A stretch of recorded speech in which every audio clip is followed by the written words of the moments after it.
მოგესალმებით ძვირფასო მსმენელებო. მოგესალმებით თეთრი კარავიდან. ძალიან დიდი მოწონება დაიმსახურეს იმ კულინარიულმა რეცეპტებმა, რასაც ჩვენი ერთგული მსმენელები გვიგზავნიან ხმოვანი მესიჯებით. შეგახსენებთ, რომ ეს ქალბატონები, როგორც თავად აღნიშნავენ, განსაკუთრებული კულინარიული ნიჭით არ გამოირჩევიან, მაგრამ თითოეული მათგანი გვთავაზობს ისეთ უტყუარ რეცეპტს, რაც მათ ოჯახებს წინაპრებისგან გადმოეცათ, ბებიებისგან, დედებისგან და კიდევ უფრო შორეული წინაპრებისგან. და თუ თქვენც ზუსტად დაიცავთ მითითებულ ნორმებს, აუცილებლად მიიღებთ საუკეთესო შედეგს. აბა, მოусმინოთ და კარგად დავიმახსოვროთ. მოგესალმებით ძვირფასებო.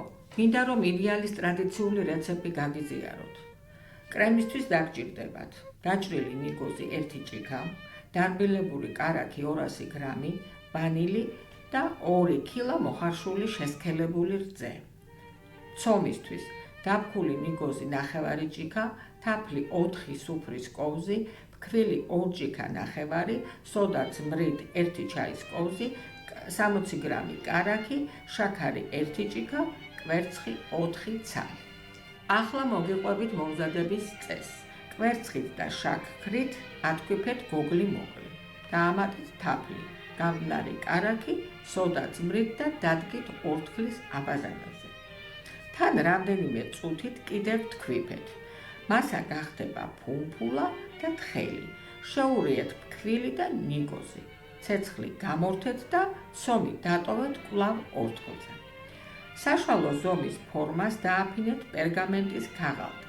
გადაიტანეთ ცომის მესამედი და გააფრთხილეთ ფქვილიანი ან სველი ხელით. ცომი როცა თბილია, ადვილი სამუშაოა და კარგად ფრთხილდება. გამოაცხოთ 180 გრადუსზე რამდენიმე წუთი, სანამ ღია ოქროსფერს მიიღებს. ასევე გაიმეორეთ დანარჩენი ცომითაც. სულ წყვება 3 ფირფიტა. კრემისთვის ატკიფეთ შესქელებული რძე და დარბილებული კარაქი. ჯერ კარაქი ამოიყვანეთ, შემდეგ ნაწილ-ნაწილ შეატკიფეთ შესქელებული რძე, დაუმატეთ ვანილი, მიღებული კრემი წაუსვით 3 ფირფიტას. მათ შორის გვერდებზეც ფენებს შუა მოაყარეთ ცოტა დაჭრილი ნიგოზი. ასევე ნიგზით დაფარეთ ზემოდან და სურვილის შემთხვევაში გვერდებზეც. ნიგოზი შეგიძლიათ წინასწარ მოხალოთ. დამცხვარი მთელი ღამით გააჩერეთ მაცივარში და მხოლოდ შემდეგ დაჭერეთ. მოგესალმებით მეგობრებო, მინდა რომ ჩემი საყვარელი ვაშლის პეროგის რეცეპტი გაგიზიაროთ. დაგვჭირდება ვანილი, ლიმონი 2 ცალი, ნიგოზი 150 გრამი, ვაშლი 6 ცალი, მარილი 9 ჩაის კოვზი, გამაფხვიერებელი 1 ცალი, კვერცხი 2 ცალი, კარაქი 150 გრამი, შაქარი 200 გრამი, ფქვილი 550 გრამი. მომზადების წესი. ცომისთვის განკუთვნილი ინგრედიენტები მოათავსეთ ჯამში და მოზილეთ ფხვიერი ცომი. კარაქი და კვერცხი უნდა იყოს ოთახის ტემპერატურის. ცომს დააფარეთ ცელოფანი და 30 წუთი მოათავსეთ მაცივარში. კუბებად დაჭრილ ვაშლს დაასხით ლიმონის წვენი, 100 გრამი შაქარი და მოთუშეთ. ვაშლი გამოუშვებს წვენს და იმდენი ხანი უნდა მოთუშოთ, სანამ წვენი არ დაშლება.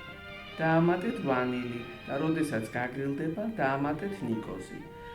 შემდეგ ფორმას გადააკარით საცხობი ქაღალდი, ან წაუსვით კარაქი და გადმოიტანეთ ცომის ნახევარი. გადაანაწილეთ კარგად ფორმაში, ისე რომ გვერდები ამოიწიოს. დაადეთ ვაშლის ნიგვზიანი გულსართი და ზემოდან მოაყარეთ დარჩენილ ცომს. გამოაცხოთ 180 გრადუსზე 40 წუთით. დიდი მადლობა ყურადღებისთვის. თუ გამოაცხოთ, ძალიან კმაყოფილი დარჩებით. ჩვენი დრო ამოიწურა ძვირფასო მსმენელებო, ერთი კვირით გემშვიდობებით, აბა მომავალ შეხვედრამდე. ისევ ველით თქვენგან საუკეთესო რეცეპტებს.